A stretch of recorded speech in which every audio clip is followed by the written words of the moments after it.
Good afternoon everyone. तो दोस्त आज हम रिवाइज करेंगे बहुत ही इंपॉर्टेंट चैप्टर जिसका नाम है चार्ज ऑफ जीएसटी। सर ये जो चार्ज ऑफ जीएसटी नाम का चैप्टर है इसमें बहुत सारे क्वेश्चंस आपको घुमा के पूछ सकते हैं, तो ध्यान से आपको बहुत ज्यादा कॉन्सेप्चुअल क्लैरिटी की जरूरत रहेगी। So sir charge of GST में हमारा सेक्शन आता है सेक्शन नंबर 9। अब 5 सेक्शन है टोटल। एक है हमारा सेक्शन 9 सबसेक्शन 1, फिर है हमारा 9 सबसेक्शन 2, फिर है 9 सबसेक्शन 3, फिर है 9 सबसेक्शन 4 और फिर है 9 सबसेक्शन 5। बस इस 5 सेक्शन में पूरा का पूरा ही कोर्स हमारा चार्ज ऑफ जीएसटी पूरा खत्म। तो सर सेक्शन 9 सबसेक्शन 1 क्या कहता है? 9 सबसेक्शन 1 ये कहता है कि जब जब आप इंट्रा स्टेट सप्लाई करोगे तो उस इंट्रा स्टेट सप्लाई पे सीजीएसटी और एसजीएसटी लगेगा, पर सर कौन से रेट से लगेगा? गवर्नमेंट ने एक रेट मैक्सिमम नोटिफाइड रेट करके रखी है, वो मैक्सिमम नोटिफाइड रेट है 20%। इसका मतलब यह है कि sir CGST maximum government of India 20% charge कर सकती है।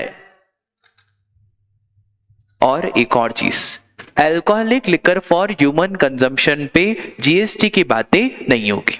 ये है हमारा सेक्शन 9 सबसेक्शन 1। फिर है हमारा सेक्शन 9 सबसेक्शन 2। 9 सबसेक्शन 2 ये बोलता है कि sir petroleum crude, high speed diesel, motor spirit, natural gas और एविएशन टरबाइन फ्यूल पे हम जीएसटी की बातें नहीं करेंगे। अगर जब तक काउंसिल नहीं बोल रहा है तब तक बात नहीं करेंगे। जिस दिन जीएसटी काउंसिल कह देगा कि इन सब पे भी जीएसटी लगाओ तो इन सब पे भी हम जीएसटी की बातें करेंगे। Alcoholic liquor for human consumption पे तो कभी भी जीएसटी की बात नहीं होगी क्योंकि वो कॉन्स्टिट्यूशन से आउट है। इस पे जीएसटी की बात हो सकती है जब हमारे काउंसिल के मेंबर्स बोल दे कि इसके ऊपर जीएसटी लग जाए। 9 सबसेक्शन 3 बोलता है एक बात कि कौन कौन सी सर्विसेज में रिवर्स चार्ज मैकेनिज्म या कौन कौन से गुड्स में रिवर्स चार्ज मैकेनिज्म आएगा। अब ये रिवर्स चार्ज मैकेनिज्म क्या होता है? देखो जनरली यहां पे होता है सप्लायर फिर रेसिपिएंट। अब सप्लायर रेसिपिएंट, सपोज करो यहां पे 10,000 रुपए का गुड्स सेल करा प्लस 1800 रुपए का जीएसटी, तो 10,000 का गुड्स 1800 का जीएसटी, टोटल आ गया कितना? 11,800। अब ये जो 1800 रुपए हैं ये सप्लायर गवर्नमेंट ऑफ इंडिया को डिपॉजिट कर देगा और ये जो रेसिपिएंट है ये 1800 रुपए का क्या ले लेगा? Input tax credit.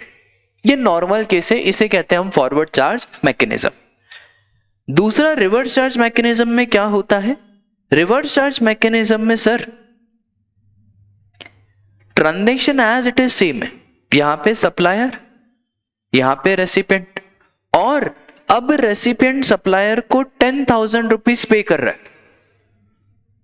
वो जो बचे हुए 1800 हैं वो रेसिपिएंट खुद गवर्नमेंट ऑफ इंडिया को पे कर रहा है 1800 रुपए।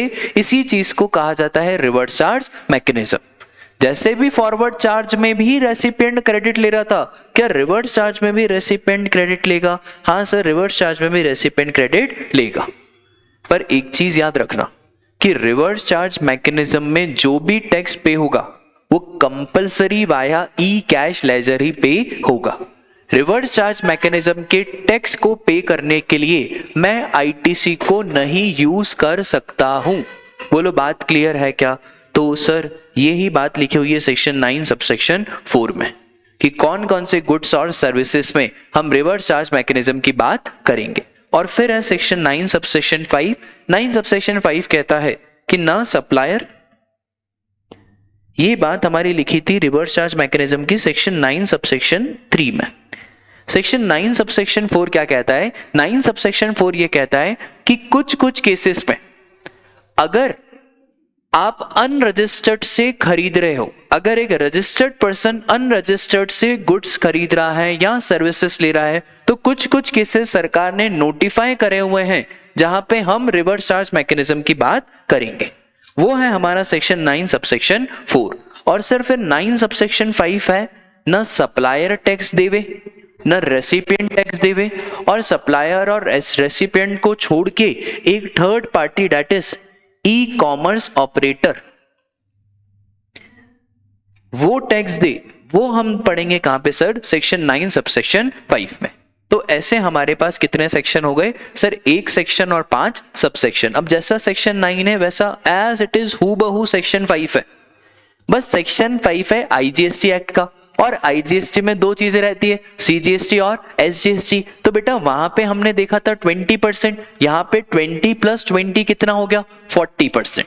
इसका मतलब है गवर्नमेंट चाहे तो 40% तक टैक्स ले सकती है जीएसटी के नाम का, पर अभी गवर्नमेंट का मैक्सिमम जो रेट है वो है 28%। तो गवर्नमेंट के पास पावर है, वो चाहे तो 40% भी ले सकती है। हूबहू as it is section same है। वहां पे इंट्रा लिखा हुआ था, यहाँ पे क्या लिखा हुआ है सर? Inter state supply. बस इतना सा ही फर्क है, और as it is cut copy paste है हमारा सेक्शन।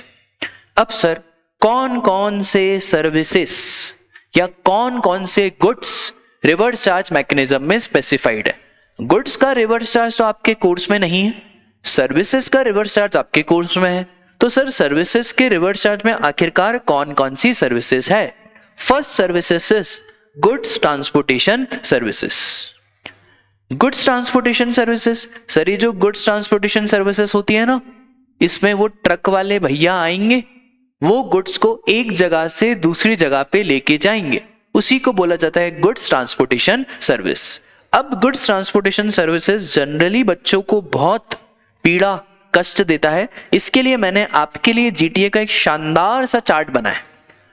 सर जीटीए के पास दो ऑप्शन रहते हैं, एक 12% वाला और एक 5% वाला।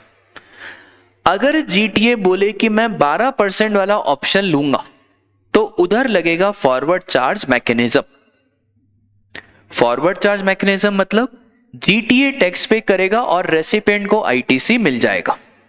क्लियर है? अब एक बात समझना, फॉरवर्ड चार्ज मैकेनिज्म में भी रेसिपिएंट स्पेसिफाइड होना चाहिए, क्योंकि अगर रेसिपिएंट स्पेसिफाइड नहीं है, अनस्पेसिफाइड है, दैट इज अनरजिस्टर्ड पर्सन है, including unregistered casual taxable person. तो अगर रेसिपिएंट अनरजिस्टर्ड पर्सन है including unregistered casual taxable person, उस केस में ये जो जीटीए की सर्विसेज है वो है हमारी एग्जेप्ट। उस केस में कोई जीएसटी वीएसटी की बातें नहीं होगी। अगर सर 5% वाला ऑप्शन ले तो 5% में by default reverse charge mechanism लगता है। क्वेश्चन में कुछ ना कहे और सिर्फ इतना लिखा है कि GTA has taken an option of 5%, तो वहां पे आप क्या लगाओगे? Reverse charge mechanism. जब आप रिवर्स चार्ज मैकेनिज्म लगा रहे हो तो याद रखना वैल्यू ऑफ सप्लाई में मत जोड़ना, क्योंकि फिर जीटीए टैक्स नहीं पे करेगा, सामने वाला टैक्स पे करेगा। तो क्या हम इसको जोड़ेंगे क्या टैक्स पेमेंट के लिए? हम इसको जोड़ेंगे नहीं। तो अब सुनो ध्यान से, सर ये 5% और 12% में आखिरकार फर्क क्या है? 12% ऑप्शन में आपको आईटीसी मिल जाएगी, जो भी जीटीए गुड्स और सर्विसेज लेगा उसकी जीटीए को क्या मिल जाएगी? आईटीसी मिल जाएगी। पर 5% वाले ऑप्शन में आपको कोई भी आईटीसी नहीं मिलेगी। मतलब अगर आप 5% का कम वाला रेट चूज कर रहे हो तो फिर सर आपको कुछ तो सेक्रीफाइस करना पड़ेगा, और वो आपको क्या? आपको कोई आईटीसी नहीं मिलेगी। ठीक है, एक और चीज, 5% में भी स्पेसिफाइड रेसिपिएंट, स्पेसिफाइड रेसिपिएंट है तो जनरली हम लगाएंगे क्या? आरसीएम। पर अगर जीटीए खुद कह दे, खुद सामने से आ जाए और बोल दे मैं टैक्स पे करने के लिए रेडी हूं, मैं 5% ऑप्शन सिर्फ इसलिए ले रहा हूं क्योंकि मुझे आईटीसी नहीं लेनी, मैं टैक्स तो पे करूंगा, फॉरवर्ड चार्ज मैकेनिज्म में ही पे करूंगा, तो जीटीए खुद सामने से बोल दे कि आई एम रेडी टू पे द टैक्स, तो क्या जीटीए खुद सामने से टैक्स पे कर सकता है? हाँ सर, जीटीए खुद 5% का रेट लेके भी फॉरवर्ड चार्ज मैकेनिज्म में टैक्स पे कर सकता है, पर जीटीए को डिक्लेरेशन देना पड़ेगा और इनवॉइस में भी लिखना पड़ेगा कि ऑल्दो 5% का ऑप्शन लिया है पर फिर भी मैं फॉरवर्ड चार्ज मैकेनिज्म में टैक्स पे करूंगा। ठीक है सर, अनरजिस्टर्ड पर्सन हुआ और including unregistered casual taxable person, तो वो तो मेरा हमेशा क्या ही रहेगा बेटा? एग्जेम्प्ट रहेगा। अब सुनो ध्यान से, आखिरकार ये स्पेसिफाइड रेसिपिएंट कौन कौन से हैं? तो स्पेसिफाइड रेसिपिएंट आप ऐसे ध्यान रख सकते हो कि पीसी ने बीसी को Ferrari the. PC is Priyanka Chopra, BC is body corporate, और क्या दी भैया? फरारी दी। अब पी पार्टनरशिप फर्म, रजिस्टर्ड हो अनरजिस्टर्ड हो उससे कोई लेना देना नहीं है, इंक्लूडिंग एओपी। फिर सर सी इज हमारा कैजुअल टैक्सेबल पर्सन। अब रजिस्टर्ड वाला इधर आएगा, अनरजिस्टर्ड वाला एग्जेम्प्ट होगा। फिर उसके बाद BC that is body corporate. फिर सर फरारी की सवारी, तो फरारी की सवारी एफ से आ गया हमारा फैक्ट्री। अब इसमें बहुत सारे आर है, 2 आर आप ध्यान रखना। First is registered under CGST, SGST, UTGST, IGST act, और सेकंड इज रजिस्टर्ड सोसाइटी, और फिर लास्ट हमारा क्या है सर? Cooperative society. ठीक है, तो पीसी ने बीसी को फरारी दी। सर ये बीसी से 2 हैं, एक तो आ गया बॉडी कॉर्पोरेट और एक और सी से हमारा क्या है? Cooperative society.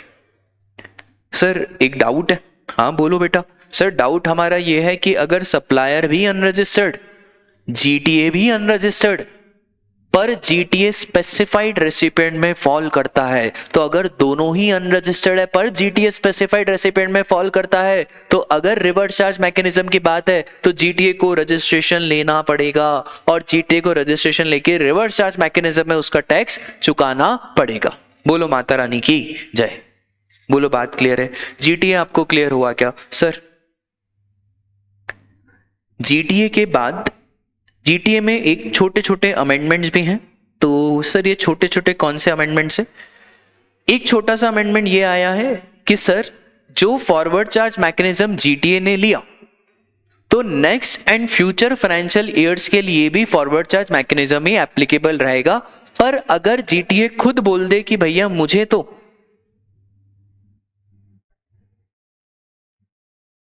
ऑप्शन चेंज करना है, मुझे आरसीएम के अंदर आना है, तो भैया उसको बताना पड़ेगा 1 जनवरी से 31 मार्च के बीच में।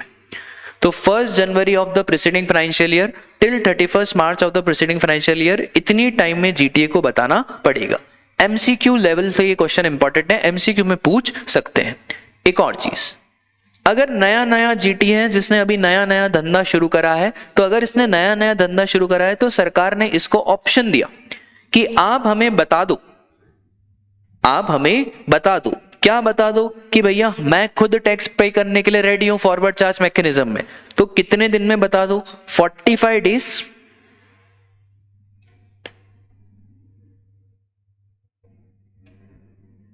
फ्रॉम डेट ऑफ अप्लाइंग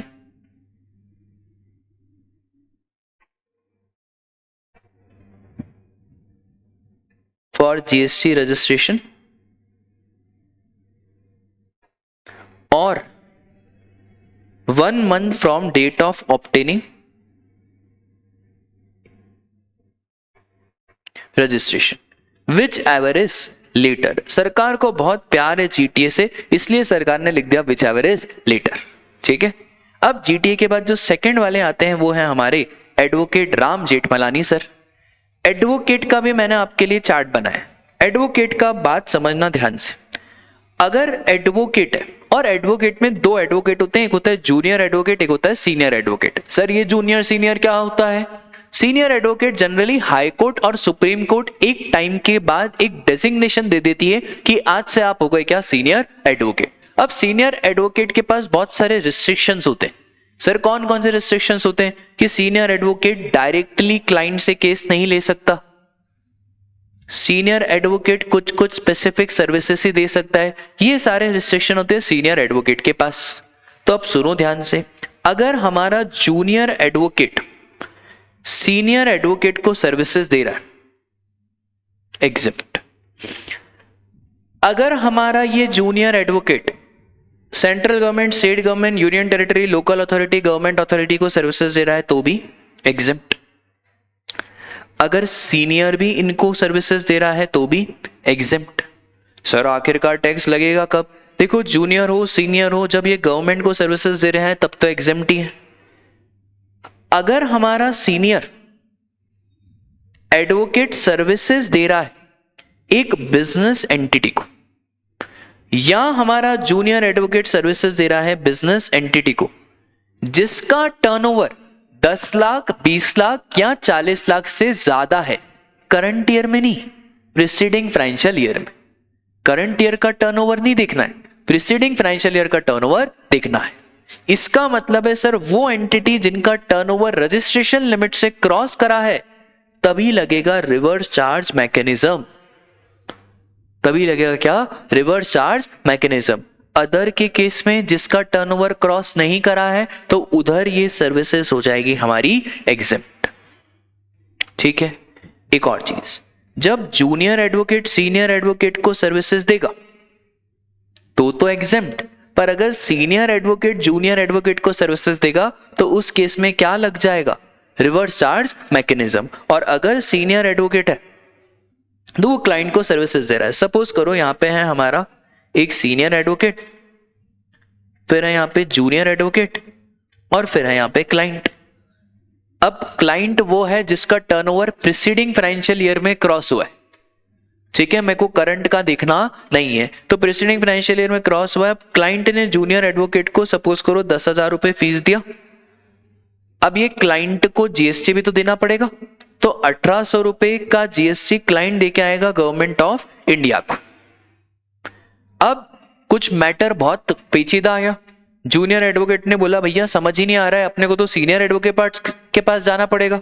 तो वापस से ये जो क्लाइंट है ये खुद डायरेक्टली सीनियर एडवोकेट के पास नहीं जाएगा, क्लाइंट पहले जूनियर के पास जाएगा, फिर जूनियर किसके पास जाएगा, सीनियर के पास। सर इसकी भी फॉर सपोज करो फीस लग रही है 10,000 रुपए, तो इस पे भी आरसीएम लगेगा। हाँ, इस पे भी आरसीएम लगेगा, इस पे भी 1800 रुपए देने पड़ेंगे गवर्नमेंट ऑफ इंडिया को। बोलो बात क्लियर है क्या, पक्का? तो सर यहाँ पे हमने यहाँ पे बहुत शानदार तरीके से समझ लिया कि एडवोकेट का क्या सीन होगा। तो यार देखो ना यार क्या लिखा हुआ है sir, and individual advocate including a senior advocate और फर्म ऑफ एडवोकेट, ये अगर सर्विसेज दे रहे हैं बिजनेस एंटिटी जो टैक्सेबल टेरिटरी में लोकेटेड है, जिसका टर्नओवर प्रीसीडिंग फाइनेंशियल ईयर में 10 लाख, 20 लाख या 40 लाख से क्रॉस करा है, उस केस में लगेगा रिवर्स चार्ज मैकेनिज्म। आपके लिए मैं एक और चीज कमेंट बॉक्स में एक खाली क्वेश्चन आपके लिए छोड़ देता हूं, देखते हैं भैया आप बता पाते हैं या नहीं। तो देखें सर आपका दिमाग कितना क्या चलता है। और एक और चीज, जिसने आंसर बता दिया उसे हम 20 रुपए का फोन पे कैश, पर this is on first on basis. First on basis का मतलब ये होता है जिसने पहले आंसर दिया उसी को मिलेंगे 20 रुपए। सर बताओ बताओ बताओ क्वेश्चन। सपोज करो यहां पे है हमारा इंडिविजुअल एडवोकेट,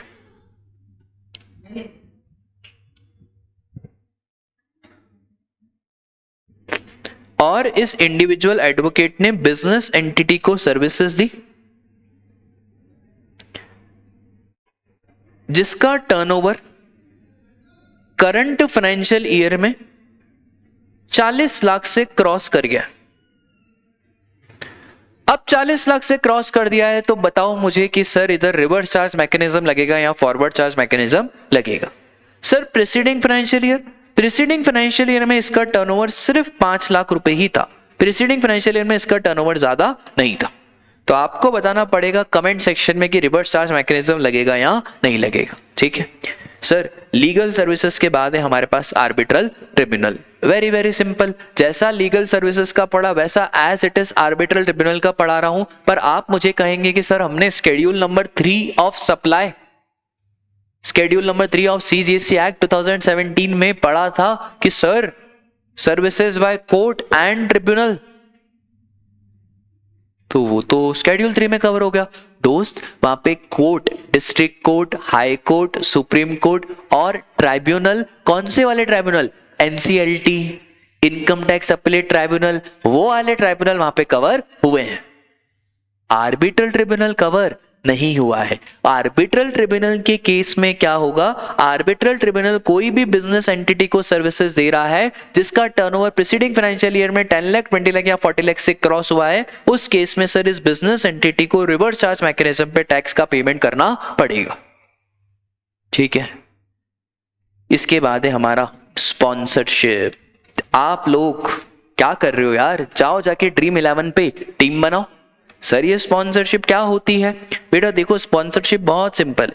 यहाँ पे है हमारा आईपीएल, और फिर आईपीएल के बाद यहाँ पे है हमारे पेटीएम। अब जनरली एक चीज में बच्चों को बहुत डाउट आता है कि सर सप्लायर कौन, रेसिपिएंट कौन। बेटा हमेशा याद रखना एक ही नियम, जिसको पैसा मिलेगा वो सप्लायर, जो पैसा देगा वो रेसिपिएंट। तो सर मुझे एक बात बताओ, ये पेटीएम वालों को एडवर्टाइजमेंट करना है और आईपीएल वालों को चाहिए क्या, पैसा चाहिए। तो सर हो गया ना, फिर डील हो गई। डील क्या डील हो गई, पेटीएम ने आईपीएल को दे दिए 1 करोड़ रुपए। अब आईपीएल पेटीएम को पता है क्या करेगा, आईपीएल पेटीएम को सर्विसेज देगा। कौन सी सर्विसेज देगा, एडवर्टाइजमेंट की सर्विसेज देगा।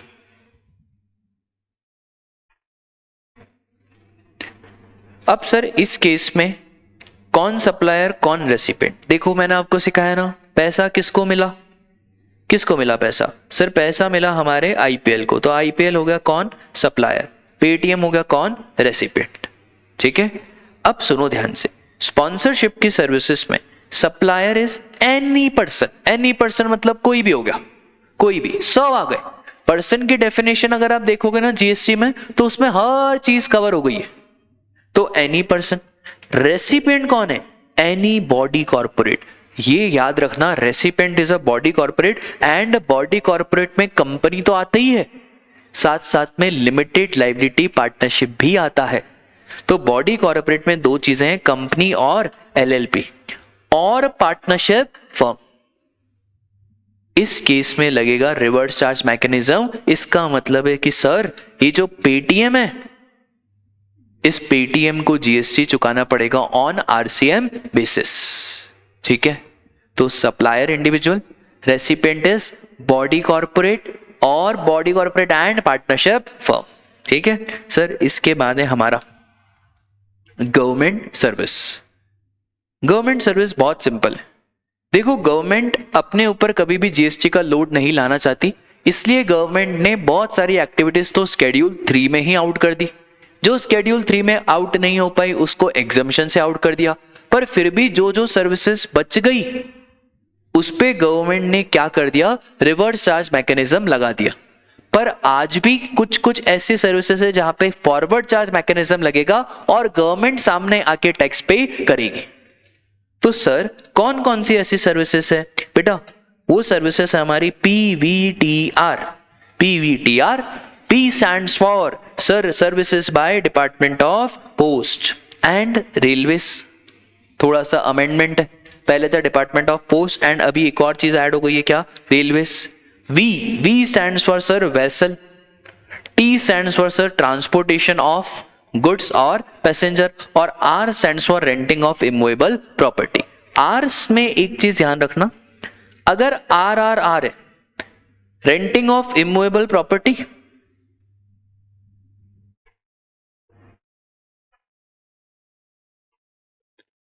रजिस्टर्ड पर्सन, तो लगाओगे क्या, रिवर्स चार्ज मैकेनिज्म। पर एक बात है, इस रजिस्टर्ड पर्सन ने प्रॉपर्टी को कमर्शियल यूज में लिया हो, क्योंकि अगर रजिस्टर्ड पर्सन है और प्रॉपर्टी पर्सनल यूज में ले रहा है तो उसके ऊपर कोई जीएसटी की बात नहीं होगी, जीएसटी इज एग्जेप्ट। तो renting of immovable property, registered person, क्या लग जाएगा, रिवर्स चार्ज मैकेनिज्म लग जाएगा। और अगर renting of immovable property unregistered person को करा है, तो सर अगर अनरजिस्टर्ड पर्सन को करा है तो उस केस में पता है क्या लगेगा, उस केस में लगेगा हमारा फॉरवर्ड चार्ज मैकेनिज्म। ठीक है, बात क्लियर है। तो सर सप्लायर कौन है, central government, state government, union territory और local authority. Recipient is any business entity located in taxable territory. ठीक है, इसके बाद है हमारा builder related service. Builder related services में सर अब दो बातें आपको मेरे को बतानी है। एक होता है हमारा टीडीआर और FSI, transfer of development right और फ्लोर स्पेस इंडेक्स। मैंने आपको एग्जम्पशन चैप्टर में भी बताया था कि यह आखिरकार होता क्या है। सर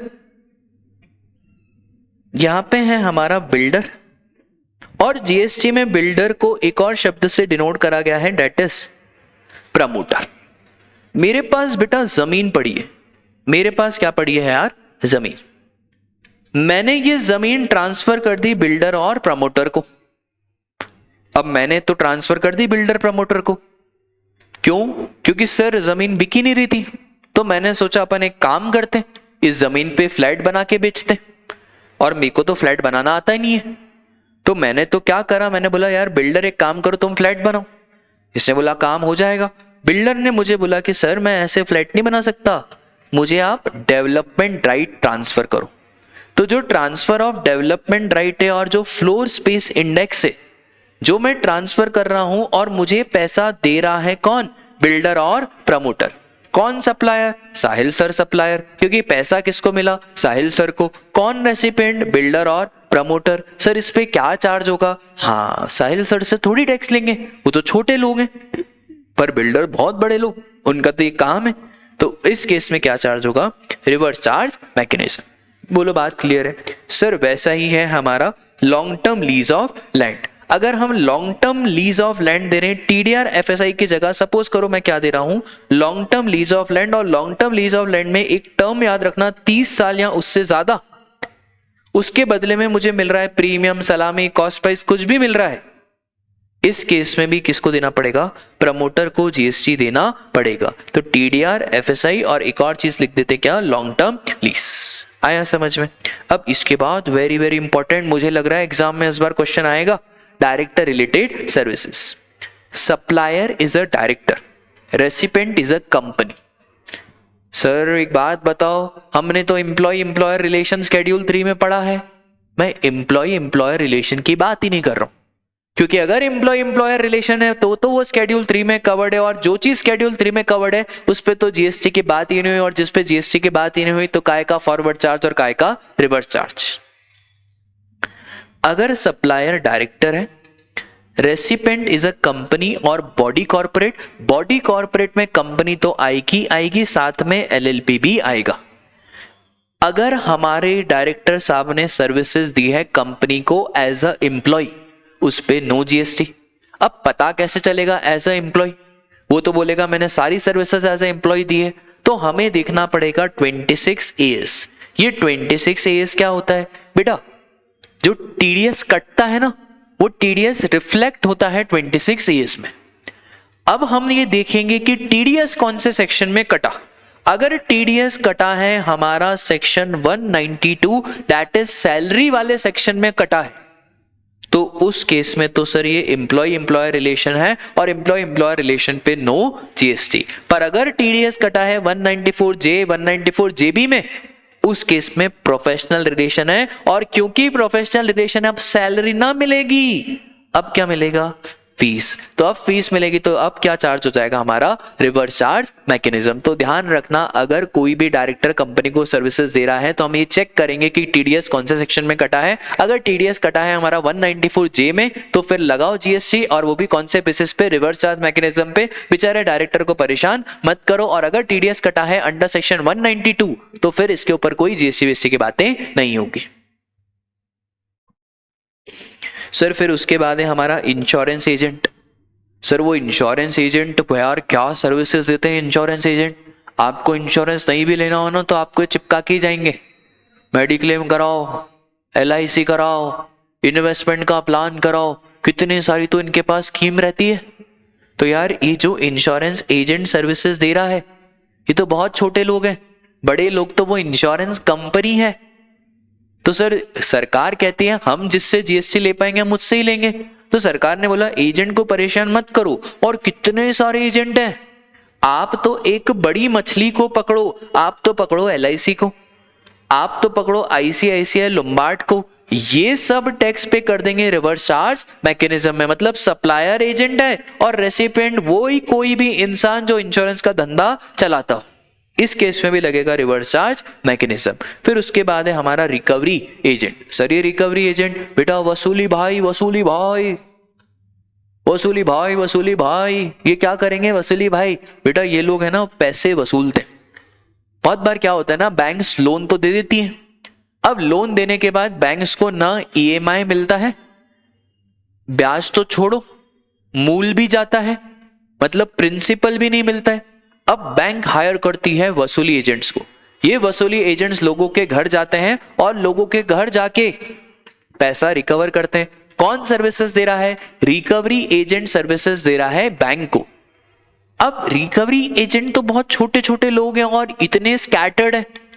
बैंक्स एक ऑर्गेनाइज सेक्टर है, तो सरकार ने बोला भैया रिकवरी एजेंट हम आपके ऊपर जीएसटी का लोड नहीं लेंगे, हमें जीएसटी तो चाहिए पर आपसे नहीं लेंगे। हम ये जीएसटी का पैसा किससे लेंगे सर? बैंक से लेंगे। कौन से मैकेनिज्म में? रिवर्स चार्ज मैकेनिज्म के अंदर। तो सर यहाँ पे ध्यान रखना, supplier is a recovery agent और recipient is a banking company, financial institution और NBFC non banking financial company.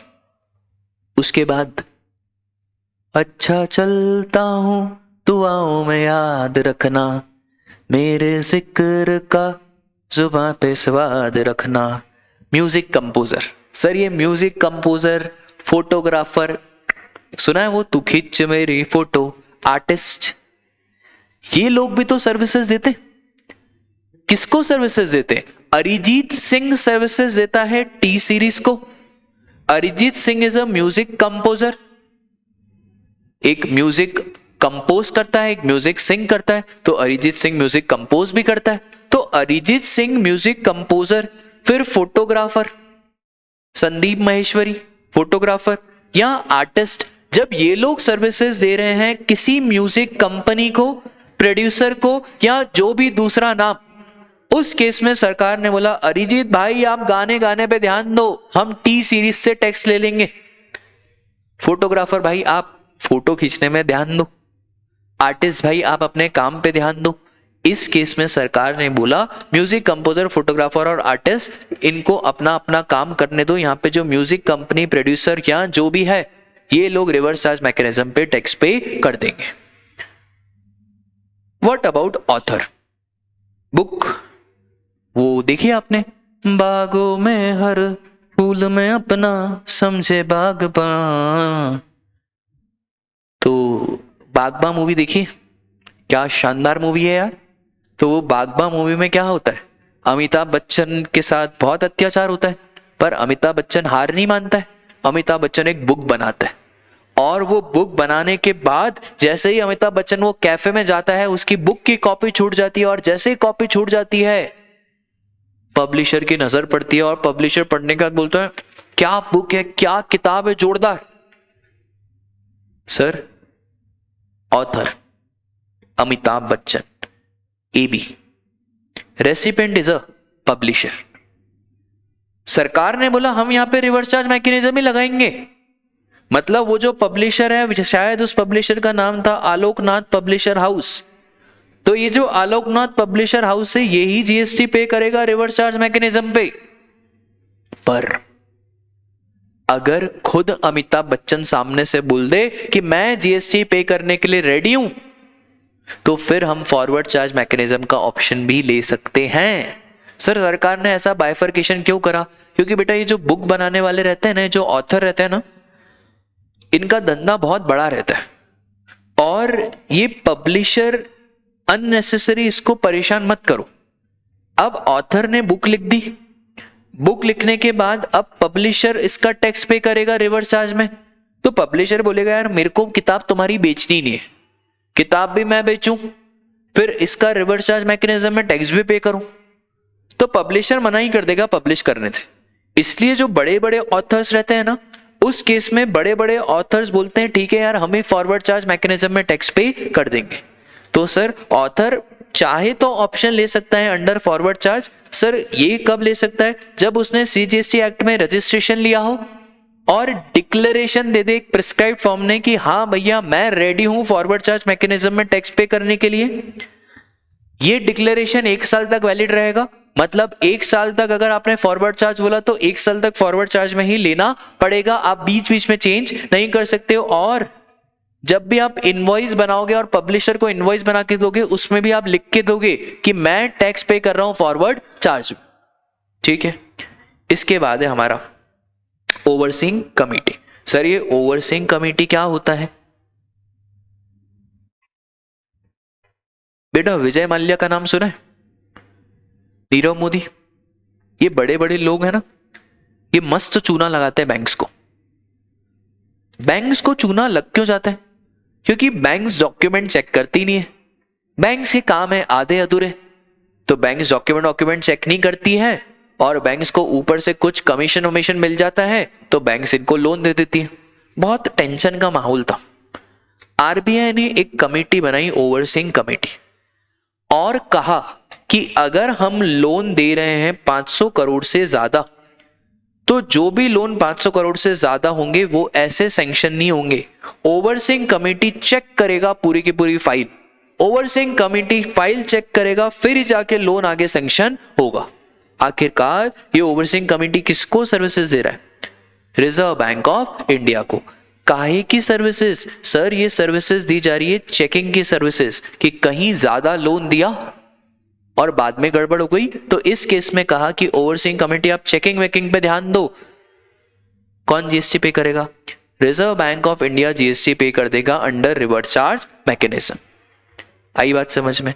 फिर है हमारा इंडिविजुअल डायरेक्ट सेलिंग एजेंट। ये डायरेक्ट सेलिंग एजेंट वो देखा होगा ना, अपने रास्ते में क्रेडिट कार्ड बेचते हैं, पेट्रोल पंप पे आपको रोक के बोलते हैं साहब क्रेडिट कार्ड लोगे क्या? तो अगर इंडिविजुअल डायरेक्ट सेलिंग एजेंट, मैं बार नहीं कहूंगा यहाँ पे वर्ड क्या है, इंडिविजुअल, गड़बड़ ना करना। इंडिविजुअल डायरेक्ट सेलिंग एजेंट अगर बैंकिंग कंपनी या एनबीएफसी को सर्विसेज दे रहा है, उस केस में लगेगा रिवर्स चार्ज मैकेनिज्म। पर अगर एक पार्टनरशिप फर्म है और ये पार्टनरशिप फर्म बैंकिंग कंपनी को सर्विसेज दे रही है, तो यहाँ पे कोई रिवर्स चार्ज मैकेनिज्म नहीं लगेगा, यहाँ पे फॉरवर्ड चार्ज मैकेनिज्म ही लगेगा, क्योंकि आपने शब्द पे शायद ध्यान नहीं दिया। वर्ड कौन सा है? Individual, proprietor. आई बात समझ में? बोलो पक्का? सर इसके बाद है हमारा बिजनेस फैसिलिटेटर और बिजनेस करस्पॉन्डेंट। ये बिजनेस फैसिलिटेटर क्या है सर? अगर बिजनेस फैसिलिटेटर सर्विसेज देता है बैंकिंग कंपनी को, तो उस केस में भी रिवर्स चार्ज मैकेनिज्म लगेगा। Business facilitator generally banking company को सर्विसेज देते हैं। सर किसकी सर्विसेज देते हैं? देखो बैंकिंग कंपनी बहुत परेशान रहती है, लोन, फिर लोगों के सेविंग अकाउंट नहीं खुल रहे हैं, तो इन सब की सर्विसेज देता है कौन? हमारा बिजनेस फैसिलिटेटर। अभी समझना ध्यान से, अगर रूरल एरिया ब्रांच है, कौन सी ब्रांच है भैया? Rural area branch. तो अगर हमारी ब्रांच है रूरल एरिया, तो ये एग्जेम्प्ट है, एग्जेम्पशन चैप्टर में पढ़ा था। पर अगर ब्रांच है अर्बन एरिया, तो ही जीएसटी की बात होगी, और जीएसटी देगा कौन? जीएसटी देगा हमारा बिजनेस करस्पॉन्डेंट। तो अगर बिजनेस फैसिलिटेटर बिजनेस करस्पॉन्डेंट को सर्विसेज दे रहा है with regards to urban area branch, तो ही जाके हम रिवर्स चार्ज मैकेनिज्म की बात करेंगे। दूसरा, एजेंट ऑफ बिजनेस करस्पॉन्डेंट। अगर बिजनेस करस्पॉन्डेंट का एजेंट बिजनेस करस्पॉन्डेंट को सर्विसेज दे रहा है, जैसा बिजनेस फैसिलिटेटर है वैसा ही है हमारा बिजनेस करस्पॉन्डेंट। दोनों में थोड़ा थोड़ा फर्क होता है, पर आज हम रिवीजन कर रहे हैं तो हमें कॉन्सेप्चुअल क्लैरिटी चाहिए, पर कॉन्सेप्चुअल क्लैरिटी के साथ हमें समय पे रिवीजन भी खत्म करना है, क्योंकि एग्जाम में आपसे ये नहीं पूछेगा कि what do mean by business facilitator या what do mean by business correspondent. तो सर अगर एजेंट ऑफ बिजनेस करस्पॉन्डेंट को सर्विसेज दे रहा है, और यहां पे बिजनेस करस्पॉन्डेंट बैंक को सर्विसेज दे रहा है, अब समझना ध्यान से, ये जो बिजनेस करस्पॉन्डेंट है ना, जब ये बैंक को सर्विसेज दे रहा है, इस पे फॉरवर्ड चार्ज मैकेनिज्म ही लगेगा, इस पे फॉरवर्ड चार्ज मैकेनिज्म ही लगेगा। और जब ये एजेंट बिजनेस करस्पॉन्डेंट को सर्विसेज दे रहा है, इस पे लगेगा रिवर्स चार्ज मैकेनिज्म। इसका मतलब है बिजनेस करस्पॉन्डेंट को दोहरी मार पड़ी। दोहरी मार किसकी? एक तो बिजनेस करस्पॉन्डेंट जो बैंक को सर्विसेज दे रहा है, उसके ऊपर बिजनेस करस्पॉन्डेंट को ही फॉरवर्ड चार्ज मैकेनिज्म में टैक्स चुकाना है, और एक जो एजेंट ऑफ बिजनेस करस्पॉन्डेंट को सर्विसेज दे रहा है, उस पे लगेगा क्या? Reverse charge mechanism. अच्छा एक और चीज, अगर रूरल एरिया है तो एग्जेम्प्ट, रूरल एरिया ब्रांच है तो एग्जेम्प्ट। बात चल रही है किसकी सर? अर्बन एरिया ब्रांच की। तो अर्बन एरिया पे भी हम जीएसटी की बातें करेंगे। आई बात समझ में? बोलो पक्का? इसके बाद है सर हमारा सिक्योरिटी सर्विसेज। अभी सिक्योरिटी सर्विसेज आप समझो, बहुत सिंपल है। सिक्योरिटी सर्विसेज में एक ही बात, supplier is body corporate, supplier is what, body corporate, ठीक है सर। और दूसरा है supplier is other than body corporate. अगर सप्लायर बॉडी कॉर्पोरेट है तो supplier is any person other than body corporate और recipient is a registered person. अब इधर ध्यान देना, ये है security services, supplier is other than body corporate और रेसिपिएंट रजिस्टर्ड पर्सन है। तो सर अगर रेसिपिएंट रजिस्टर्ड पर्सन है मतलब रेसिपिएंट पे कर सकता है टैक्स, तो इस केस में क्या लगेगा, रिवर्स चार्ज मैकेनिज्म। एक और चीज सर, अगर सप्लायर बॉडी कॉर्पोरेट है तो बेटा लिखा क्या हुआ है, supplier is other than body corporate. अगर सप्लायर बॉडी कॉर्पोरेट है तो कोई रिवर्स चार्ज नहीं लगना, तो क्या ही लगना, फॉरवर्ड चार्ज मैकेनिज्म। एक और चीज, अगर supplier other than body corporate है और रेसिपिएंट अनरजिस्टर्ड है, यार रजिस्टर्ड तो है पर फॉर दी टीडीएस और कंपोजिशन पर्पस, तो यार इन्हें मत परेशान करो ना यार। वो गवर्नमेंट डिपार्टमेंट जो रजिस्ट्रेशन लेते हैं एज अ टीडीएस डिडक्टर, वो कंपोजिशन वाले छोटे छोटे लोग, उन्हें क्यों परेशान कर रहे हो। इस केस में सरकार ने बोला क्या लगा दो, फॉरवर्ड चार्ज मैकेनिज्म। बोलो बात क्लियर है क्या सर। सिक्योरिटी सर्विसेज के बाद है हमारा सिक्योरिटी लैंडिंग स्कीम। सर ये सिक्योरिटी लैंडिंग स्कीम क्या होती है, यहां पे है साहिल सर और यहां पे है हमारा ज़ेरोधा। साहिल सर को ऐसी उम्मीद है कि रिलायंस का शेयर नीचे जाएगा, ठीक है, उम्मीद पे दुनिया कायम है। रिलायंस का शेयर अभी चल रहा है 2500 रुपए और मुझे ऐसी उम्मीद है कि रिलायंस का शेयर 2500 की जगह पे कितने पे जाएगा, 2400 पे जाएगा। तो मैं सेल कर दूं अगर आज रिलायंस का शेयर और बाद में बाय कर दूं तो मैं 100 रुपए कमा लूंगा, ठीक है। पर सेल करने के लिए भला शेयर होना भी तो चाहिए, ऐसा जरूरी नहीं है। शेयर मार्केट में आप शेयर सेल भी कर सकते हो विदाउट आपके पास शेयर है, मतलब मेरे पास शेयर नहीं है क्या फिर भी मैं सेल कर सकता हूं, हाँ मैं फिर भी सेल कर सकता हूं क्योंकि मेरे पास मेरा ब्रोकर है जो ये काम करने में मदद करेगा। अब क्या हुआ, यहां पे है फॉर सपोज करो हमारे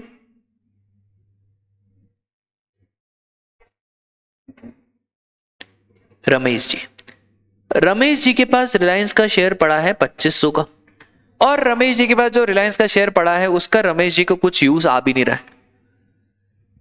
अब साहिल सर ने तो बोला ज़ेरोधा को कि यार ज़ेरोधा भैया रिलायंस का शेयर चाहिए, 2500 का मिल रहा है। ज़ेरोधा ने बोला रमेश जी एक काम करो, आप ये शेयर बेचो मत, ये शेयर लेंड करो, ठीक है। रमेश जी ने बोला ठीक है मैं बन जाता हूं लेंडर,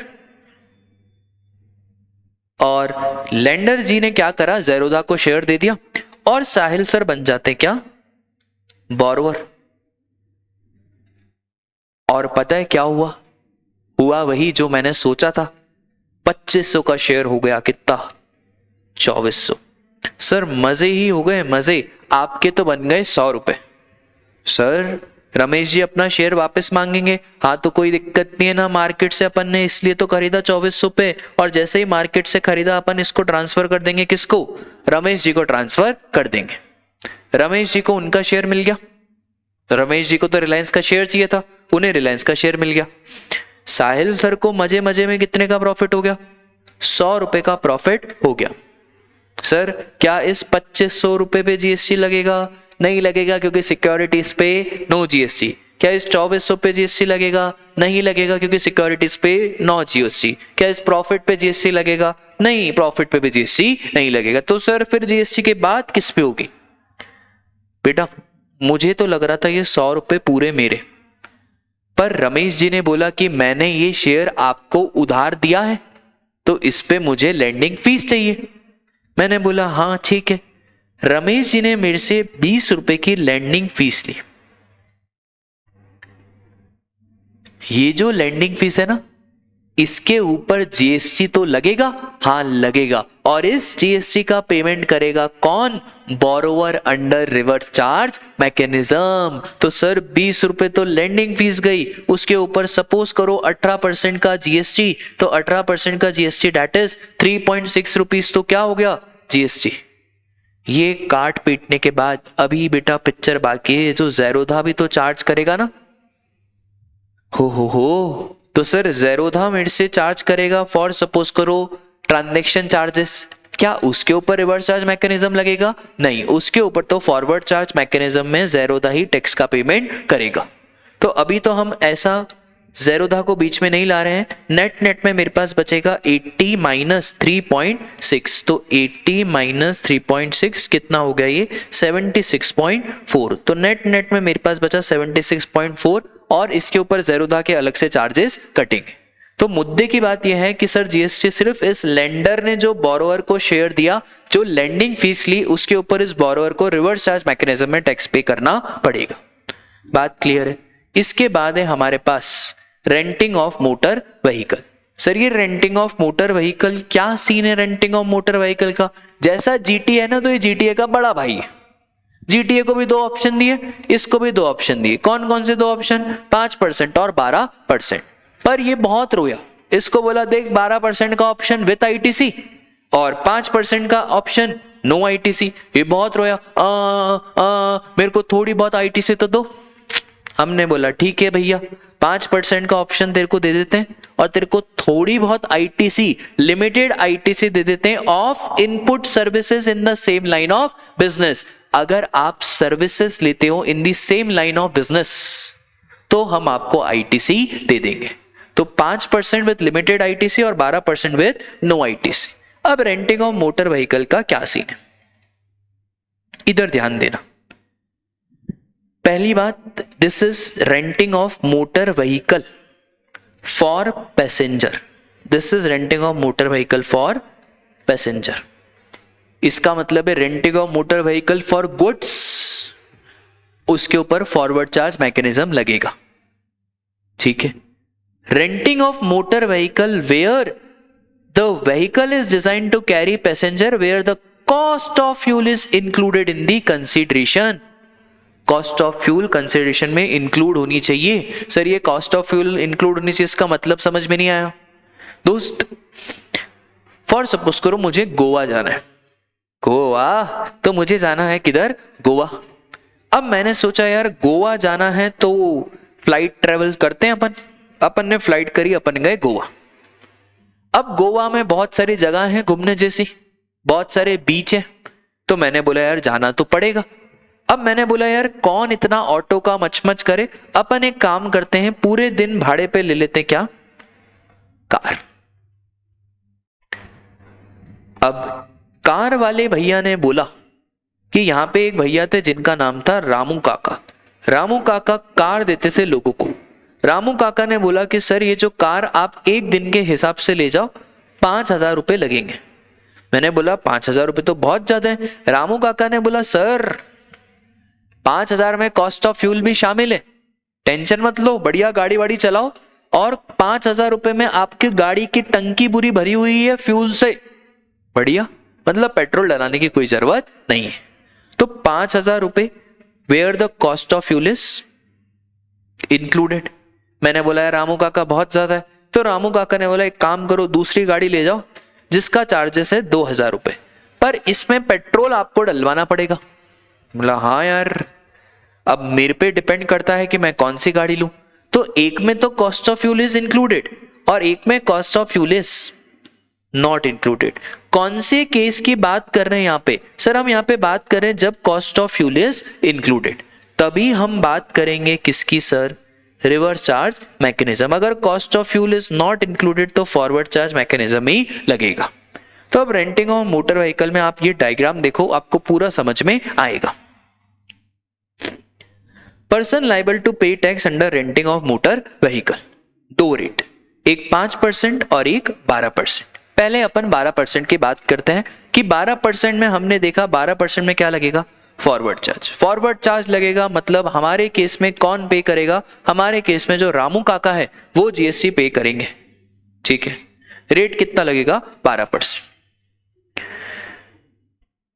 अब sir where the GST is payable at the rate 5%। अब 5% में बिल्कुल ध्यान देना, अगर सप्लायर बॉडी कॉर्पोरेट है मतलब सप्लायर कंपनी है, एलएलपी है, मतलब बहुत बड़ा काम है, तभी तो कंपनी बनाई है, क्या छोटे लोग कंपनी बनाएंगे। तो supplier is a body corporate. अगर सप्लायर बॉडी कॉर्पोरेट, कुछ दिमाग मत लगाना, क्या लगेगा वापस से, फॉरवर्ड चार्ज लगेगा। और रेट कितना, 5%। तो 5% में if supplier is body corporate, गड़बड़ मत करना, क्या लगा के आओगे, फॉरवर्ड चार्ज लगा के आना। Sir supplier is other than body corporate, recipient is body corporate. यार आप इतना दिमाग क्यों लगा रहे हो, कौन बॉडी कॉर्पोरेट है, रेसिपिएंट। मतलब किससे टैक्स लेना आसान है, रेसिपिएंट। तो यहां पे क्या लगा दोगे, रिवर्स चार्ज।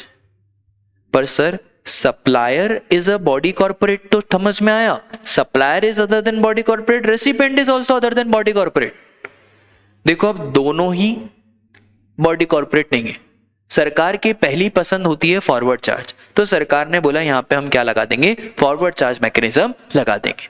सिंपल सी बात, एक ही केस में रिवर्स चार्ज लगेगा, supplier is other than body corporate, recipient is body corporate, option है 5% वाला, तो इसी केस में लगेगा रिवर्स चार्ज मैकेनिज्म। बाकी सारे केसेस में क्या लगाओगे, फॉरवर्ड चार्ज मैकेनिज्म। बोलो माता रानी की जय।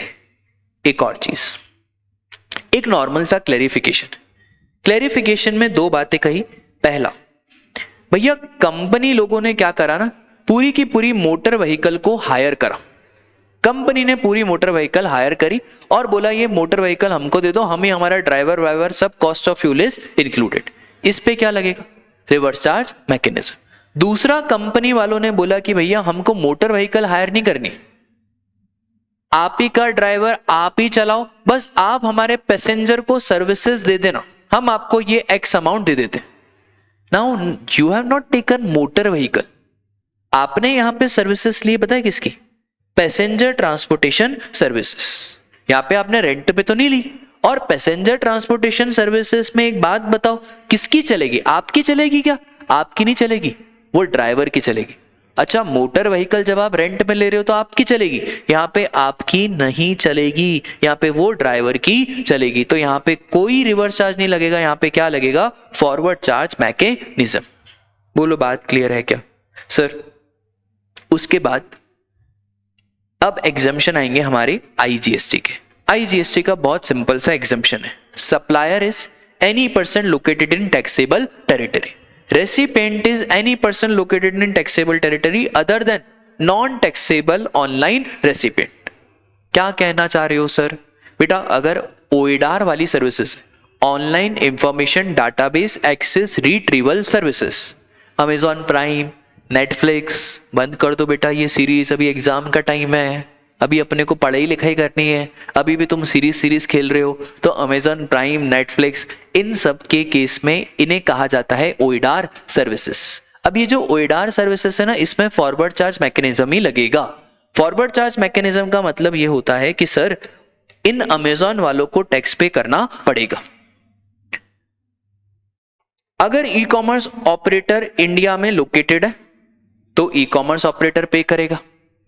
अगर ये इनका कोई फिजिकल प्रेजेंस नहीं है इंडिया में तो कोई ना कोई पर्सन जो इन्हें रिप्रेजेंट करेगा वो पे करेगा, और ना ही फिजिकल प्रेजेंस है और ना ही कोई रिप्रेजेंटेटिव है तो ई कॉमर्स ऑपरेटर को कोई पर्सन अपॉइंट करना पड़ेगा। सेम इज गुड फॉर ओएडार, ठीक है, तो सेम एप्लीकेबल फॉर ओएडार ऑल्सो। तो अब आईजीएसटी में क्या है, कोई भी पर्सन जो टैक्सेबल टेरिटरी में लोकेटेड है और वो उसे सर्विसेज दे रहा है, 2 मिनट है ना, कोई भी पर्सन जो नॉन टैक्सेबल टेरिटरी में लोकेटेड है और वो उसे सर्विसेज दे रहा है जो टैक्सेबल टेरिटरी में लोकेटेड है। जनरली मैं इंपोर्ट ऑफ सर्विसेज की बात कर रहा हूं, हम बाहर से सर्विसेज ले रहे हैं। अब उस बाहर वाले को तो बोलेंगे नहीं जीएसटी पे करो, तो किसको बोलेंगे, मुझे बोलेंगे। कौन सा मैकेनिज्म है, रिवर्स चार्ज मैकेनिज्म। बोलो बात क्लियर है क्या। इसके बाद है हमारा सेक्शन 9 सबसेक्शन 4। 9 सबसेक्शन 4 ये कहता है कि कौन कौन से स्पेसिफाइड केसेस में अगर एक अनरजिस्टर्ड रजिस्टर्ड को गुड्स बेच रहा है तो कुछ कुछ स्पेसिफाइड केसेस दिए हैं जहां पे रिवर्स चार्ज मैकेनिज्म की बात करेंगे।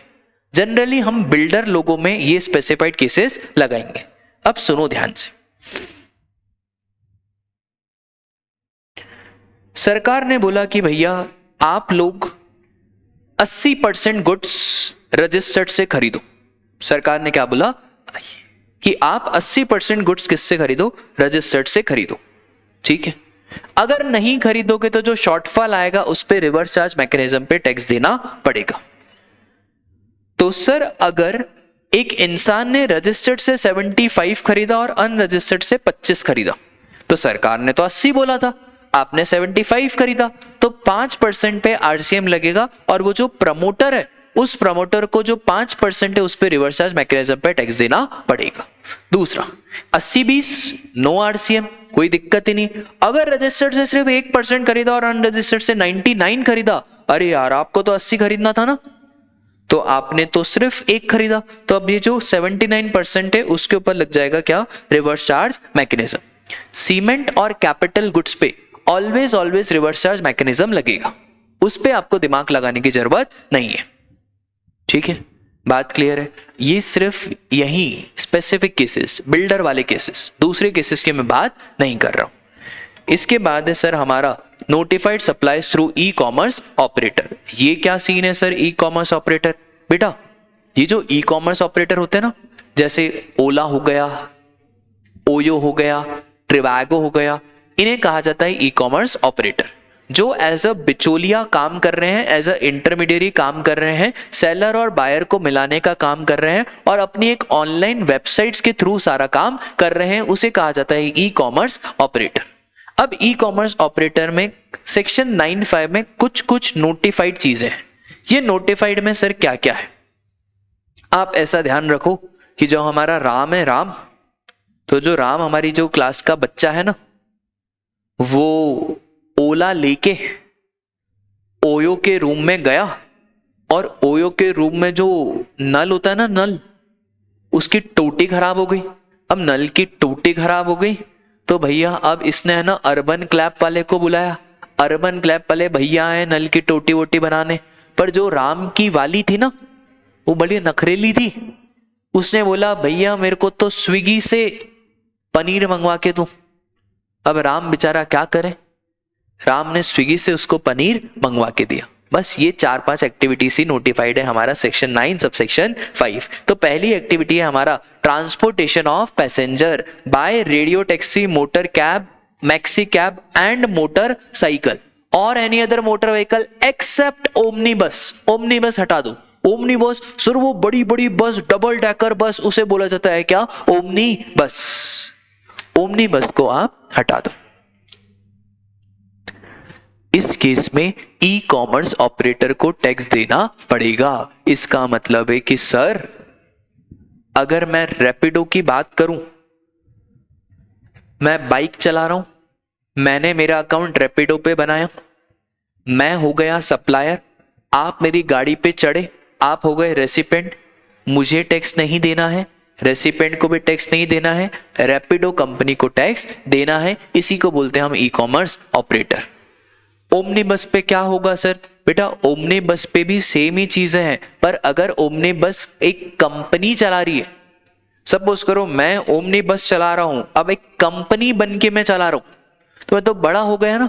इस केस में ई कॉमर्स ऑपरेटर को परेशान नहीं करेंगे, इस केस में मुझे ही टैक्स देना पड़ेगा। पर अगर मैं ओमनी बस चला रहा हूं और एज अ पार्टनरशिप चला रहा हूं, कंपनी वंपनी नहीं है, तो इस केस में आप रेड बस को परेशान करो, that is a E commerce operator. बात क्लियर है क्या सर? इसके बाद है हमारा होटल, ओयो। ठीक है, तो OYO hotel in guest house. अब इन होटल इन गेस्ट हाउस में जनरली तो होटल वाले बड़े बड़े खिलाड़ी होते हैं जिनका टर्नओवर 20 लाख से ज्यादा होता है, क्योंकि सर्विस इंडस्ट्रीज में है, तो जिनका टर्नओवर 20 लाख से ज्यादा होता है। अगर होटल खुद रजिस्टर्ड है तो फिर होटल टैक्स देवेगा।